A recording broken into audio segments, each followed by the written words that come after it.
आज के इस वीडियो रिकॉर्डिंग में प्राचीन भारतीय गणित की एक झलक के अंतर्गत गणित की प्रमुख शाखाओं का विकास क्रम क्या है, आइए विस्तार पूर्वक समझते हैं।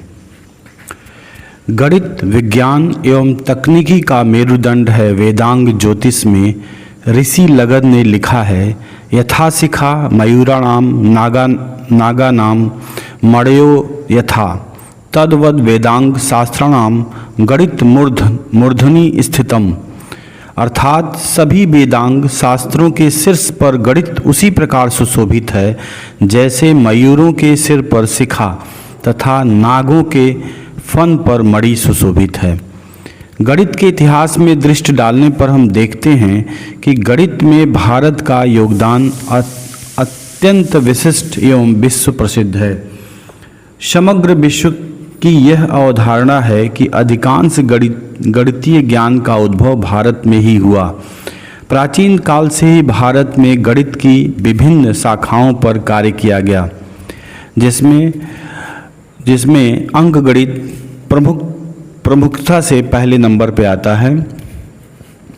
अंक गणित की प्रमुख शाखा है। दैनिक व्यवहार में इसका सर्वाधिक उपयोग है। गणित का आधार अंक प्रणाली है, जिसमें शून्य का महत्वपूर्ण स्थान है। शून्य का आविष्कार, शून्य की संकल्पना वेदों में निहित है। यजुर्वेद में ख शब्द का प्रयोग हुआ है। ख शब्द का तात्पर्य आकाश और शून्य भी होता है। ज्योतिष ग्रंथों में ख को शून्य के अर्थ में प्रयुक्त किया गया है। ईशावास्य उपनिषद में कहा गया है, पूर्णमदः पूर्णमिदं पूर्णात् पूर्णमुच्यते पूर्णस्य पूर्णमादाय पूर्णमेवावशिष्यते। इसका आशय है कि पूर्ण है, वह पूर्ण है, यह पूर्ण है। पूर्ण से पूर्ण की उत्पत्ति होती है। पूर्ण में से पूर्ण निकाला या घटाया जाए तो अवशेष भी पूर्ण ही रहेगा। गणित की दृष्टि में शून्य एवं अनंत की संकल्पना समाहित है। शून्य की संकल्पना का श्रेय महान संस्कृत व्याकरणाचार्य पाणिनि 500 ईसा पूर्व तथा पिंगल 200 ईसा पूर्व को दिया जाता है। शून्य का आविष्कार वैदिक ऋषि गृत्समद ने किया था। इस प्रकार का भी उल्लेख मिलता है। शून्य के लिए चिन्ह निश्चित करने का सर्वप्रथम साक्ष्य बख्शाली पांडुलिपि 300 से 400 ईस्वी में पाया जाता है।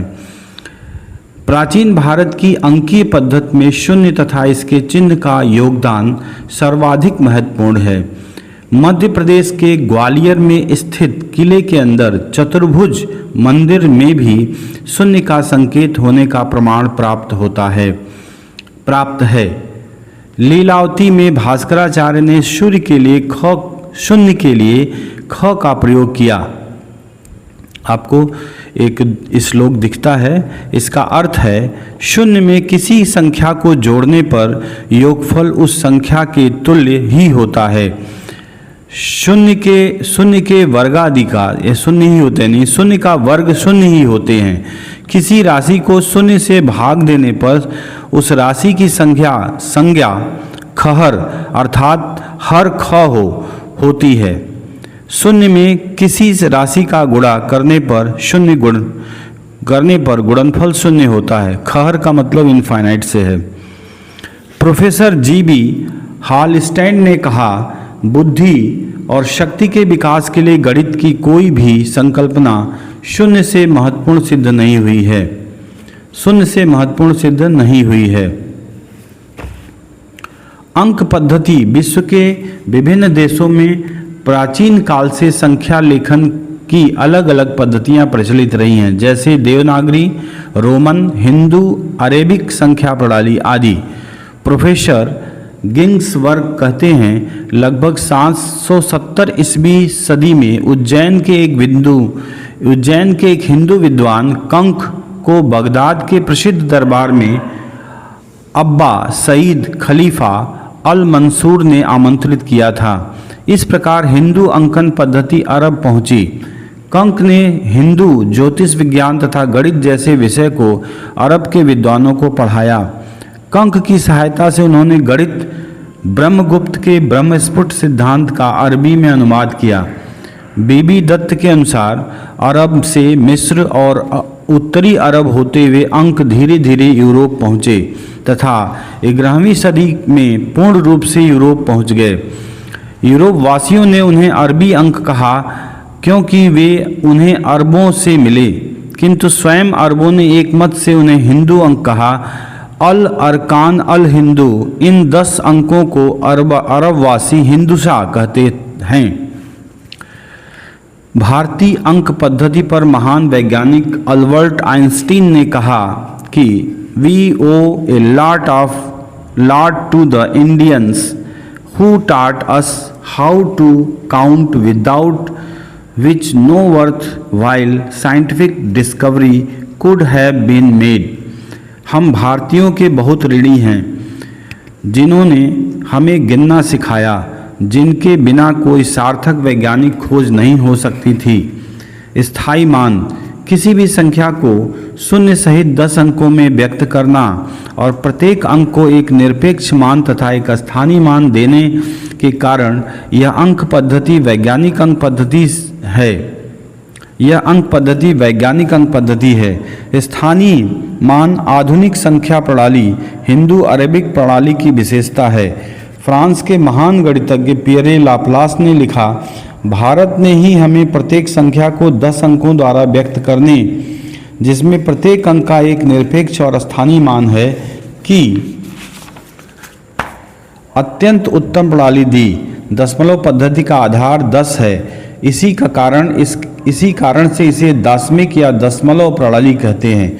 भारतीय अंकों का इतिहास एवं बड़ी संख्याएं। भारतीय अंकों का विकास क्रम निम्नलिखित के अनुसार है। खरोष्ट प्रणाली 4वीं शताब्दी ईसा पूर्व, ब्राह्मणी प्रणाली 3री शताब्दी ईसा पूर्व, ग्वालियर प्रणाली 9वीं शताब्दी, देवनागरी प्रणाली 11वीं शताब्दी, आधुनिक प्रणाली ईसा पूर्व 4वीं शताब्दी से लेकर ईसा पश्चात 2री शताब्दी तक अभिलेखों में खरोष्ठी अंक पाए जाते हैं।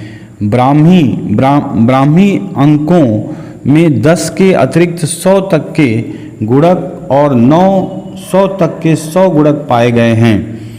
यजुर्वेद संहिता, रामायण तथा उसके बाद के धार्मिक ग्रंथों में से लेकर 10 पे घात 53 तक की संख्याओं को अलग अलग नाम दिए गए हैं। न्यूनतम 10⁻11, उत्संग 10⁻21, हेतुहीलम 10⁻31, नित्रवाद्यम 10⁻41, तल क्षणम 10⁻53। अंक गणित पर मुख्य रूप से कार्य करने वाले भारतीय गणितज्ञ आर्यभट्ट, बराहमिहिर, ब्रह्मगुप्त, सरथराचार्य, महावीराचार्य, भास्कराचार्य इत्यादि हैं। बीजगणित तथा अंकगणित में संरचना और सिद्धांत के विचार से अनेक समानताएं हैं। इन दोनों में मुख्य अंतर यह है कि अंकगणित में व्यक्त ज्ञात राशि की बात की जाती है, जबकि बीजगणित में अव्यक्त अज्ञात राशि की बात की जाती है। अव्यक्त राशि से तात्पर्य उस राशि से है जिनका मान प्रारंभ में ज्ञात न हो, उसे बीज राशि भी कहते हैं।